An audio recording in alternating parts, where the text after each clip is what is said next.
दोस्तों नमस्कार।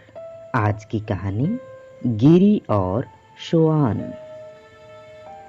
बहुत समय पहले निकोबार में अरंग नाम का एक आदमी था। उसकी एक पत्नी थी। उन दोनों के 3 बेटे और 3 बेटियां थीं। अरंग काफी धनवान था। उसने परिवार के लिए एक आलीशान मकान बनाया। एक दिन वह अपने बड़े बेटे शोआन के साथ समुद्र से मछली पकड़ने को गया। अचानक तेज आंधी आई। समुद्र में ज्वार आने लगा। उनकी डोंगी उलट गई।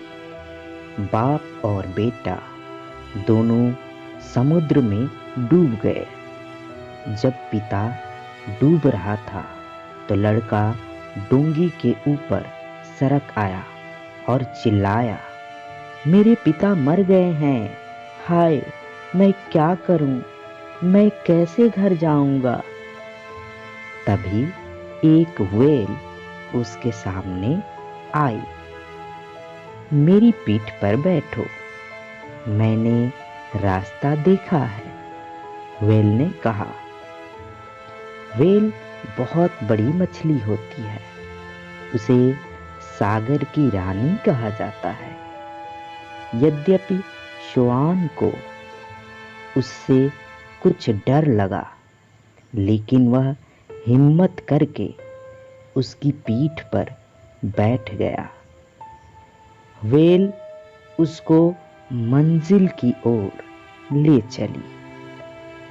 उसे देखकर समुद्र के सभी जीव डरकर भागने लगे। उड़ने वाली मछलियां इधर उधर उड़ गईं। शार्क गहरे सागर में उतर गई। समुद्री सांप तलहटी की रेत में जा छिपे। डॉल्फिनें तेजी के साथ दूर तैर गई। तैरते तैरते वे व्हेल के देश में जा पहुंचे। वह कीमती पत्थर की एक बड़ी गुंबदनुमा हवेली में रहती थी। उसकी दीवारें लाल मूंगे से बनी थी। घर के अंदर व्हेल की बेटी गिरी बैठी थी। शोआन वहां खूबसूरत गिरी की सेवा में रहने लगा। तुम्हें क्या क्या काम आता है? गिरी ने पूछा। मैं जंगल से नारियल इकट्ठे कर सकता हूं, शोआन बोला। इससे क्या? नारियल यहां होता ही नहीं, गिरी ने कहा। मैं नाव बना सकता हूं। नाव की हमें क्या जरूरत है? कुछ और बताओ। मैं बर्छी से मछलियां मार सकता हूं। तुम ऐसा कुछ नहीं करोगे, गिरी तेज स्वर में बोली। हम मछलियों को प्यार करते हैं। मेरे पिता मछलियों के राजा हैं। अब तुम मेरे बालों में कंघी करो। गिरी ने शोआन को आदेश दिया। शोआन उसके बालों में कंघी करने लगा। वह वहां रहता रहा। दोनों आपस में खूब हंसी मजाक करते। कुछ समय बाद दोनों में प्रेम हो गया और उन्होंने परस्पर विवाह कर लिया। गिरी के पास दर्पण नहीं था। उसने शोआन से एक दर्पण लाने को कहा। मेरे घर में एक दर्पण है, शोआन बोला। लेकिन मैं वहां जाऊंगा कैसे? इसमें क्या है, मैं तुम्हें वहां पहुंचा दूंगी। तुम मेरी पीठ पर बैठो, मैं तुम्हें किनारे पर छोड़ देती हूँ। गिरी ने कहा। गिरी श्वान को लेकर किनारे पर आ गई। वह समुद्र में एक बड़े पत्थर के पीछे रुक गई। श्वान जल्दी लौटने का वादा करके अपने गांव को चला गया। शीघ्र ही वह अपने घर जा पहुंचा। श्वान को देखकर उसकी मां को विश्वास ही नहीं हुआ कि वह जिंदा है। उसके जीवित लौट आने की खबर सुनकर गांव के सारे लोग उसे देखने को उमड़ पड़े। उसने सबको वेल वाली घटना सुनाई और गिरी के साथ अपने विवाह की बात बताई।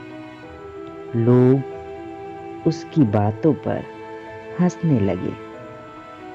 उसकी सारी बातें उन्हें गप लगी।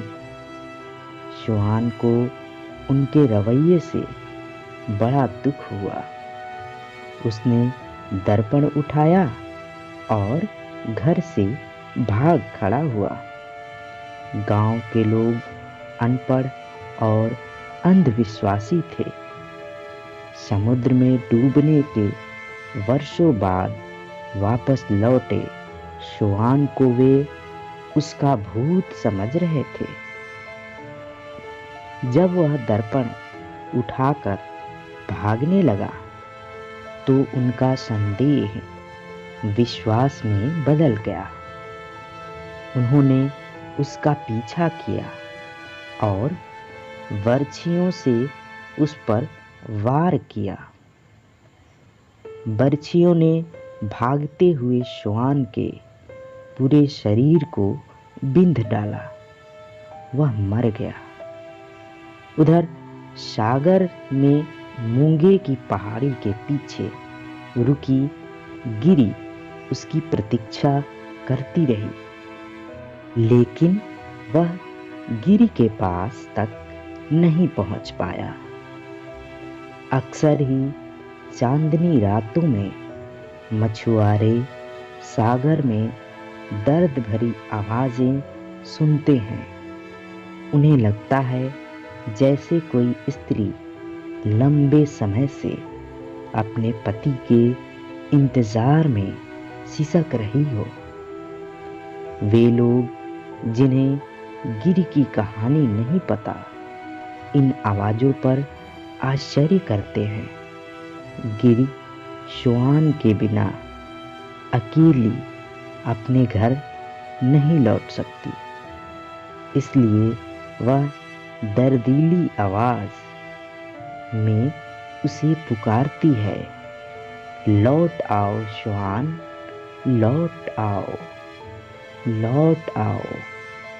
आधी रात को समुद्र में अब भी यह आवाज गूंजती है। तो दोस्तों, ये थी आज की कहानी। मिलते हैं एक और कहानी लेकर, तब तक के लिए नमस्कार, जय हिंद, वंदे मातरम।